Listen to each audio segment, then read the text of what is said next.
colleagues, ladies and gentlemen, I suppose I could just say it in one word: welcome. In Cambridge, we like to say that if something happens twice, then actually it becomes a tradition.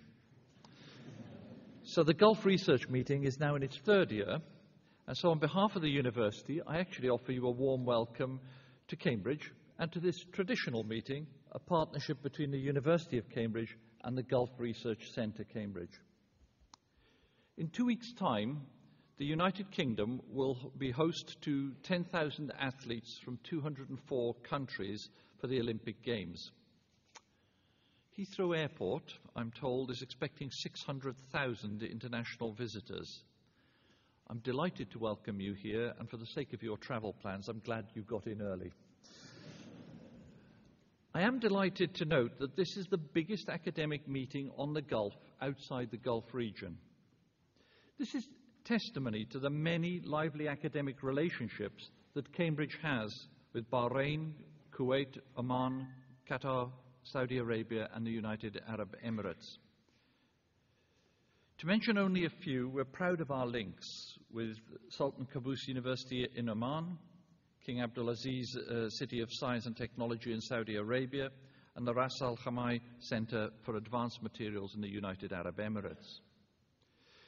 These bridges for us are two-way, and the Gulf has a presence in Cambridge too, most significantly through the generosity and vision of His Majesty Sultan Qaboos bin Said, who has endowed the professorship held by Professor Yasser Suleiman and a professorship of Abrahamic faiths and shared values, and of His Royal Highness Prince Alawid bin Talal, after whom the Center of Islamic Studies is named. Your presence here, colleagues, reinforces these ties. I'm delighted to welcome the President of Qatar University, Dr. Sheikha Al-Misneed, and many academic colleagues from universities throughout the Gulf.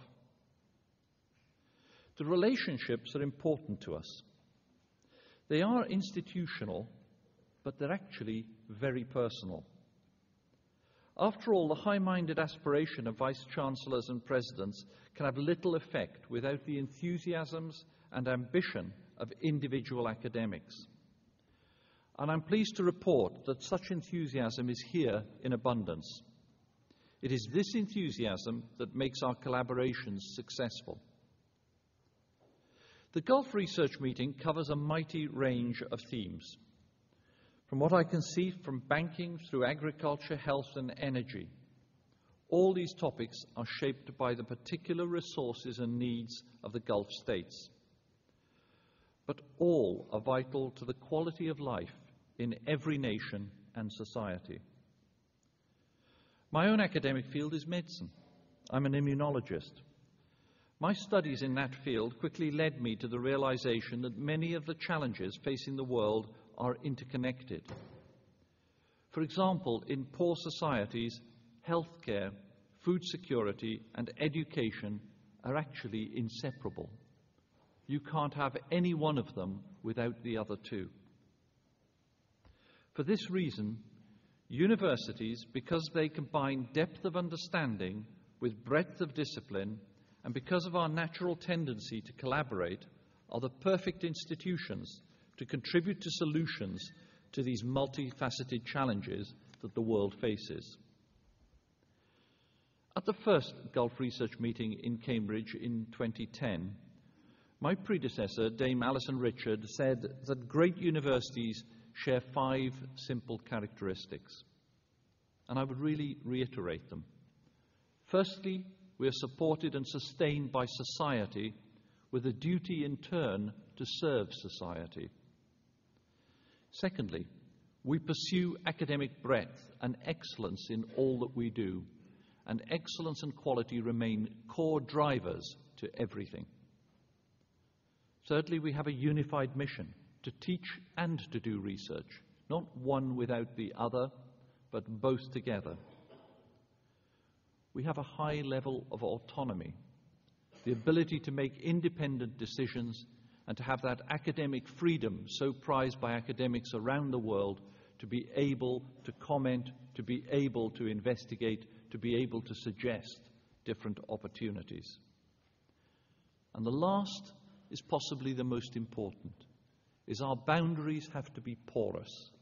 That is, that there is always an interchange of ideas and a desire to learn from others as well as from ourselves. Now, all of these characteristics are important, but in opening this meeting today, I will draw your attention to just two of these. The first of these is breadth and excellence. Cambridge teaches and researches across a full range of academic disciplines, which are given life by individual, autonomous, and the drive from individual academics. The passion of talented researchers is our greatest strength. We're conscious, though, of the potential weaknesses of a model which is entirely bottom-up when it comes to addressing the world's great challenges. Such challenges need cooperation, they need partnership, and they need to sustain themselves, and they need more than one leader. And I think that has been exemplified wonderfully well in the presentation we just heard from the Secretary General of the Gulf Cooperation Council. Accordingly, universities too must develop multidisciplinary research themes across the university, which put a little structure and deliberation around these activities, and which bring the full power of the institution to bear, as well as at the same time empowering the individual autonomy of individual academics to feel free to express their opinions within these frameworks. And those frameworks have to be porous. Many of the themes that we now embrace within the university, you would identify anywhere in the world. Food security, energy, conservation are just examples. They're not all science and technology led, they're equally led by the humanities, because actually the need for technological solutions to serve society embraces more than just straight technological disciplines.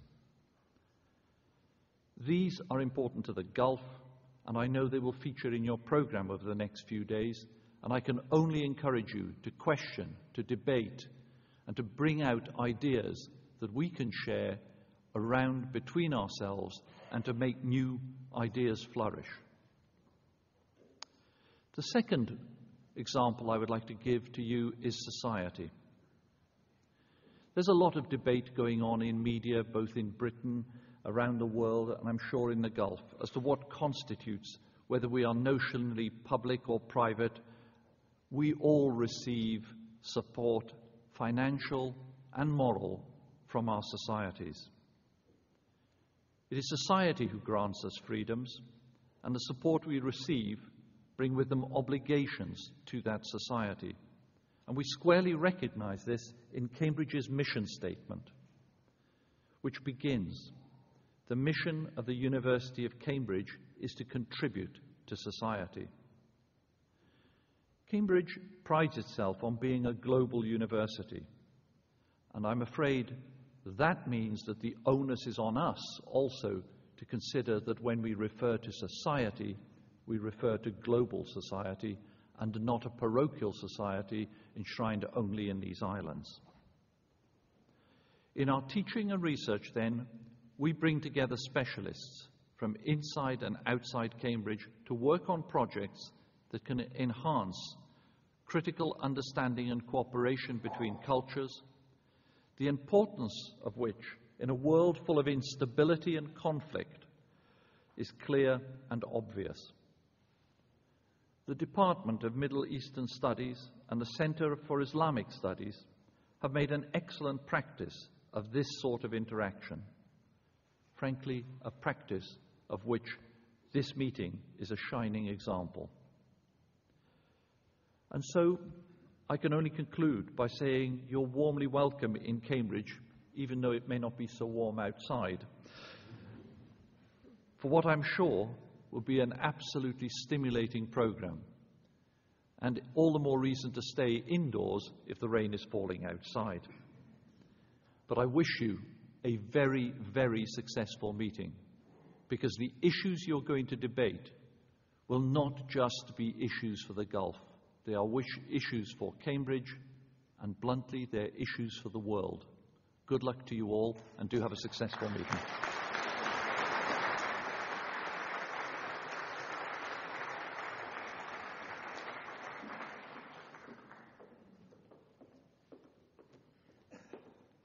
Thank you.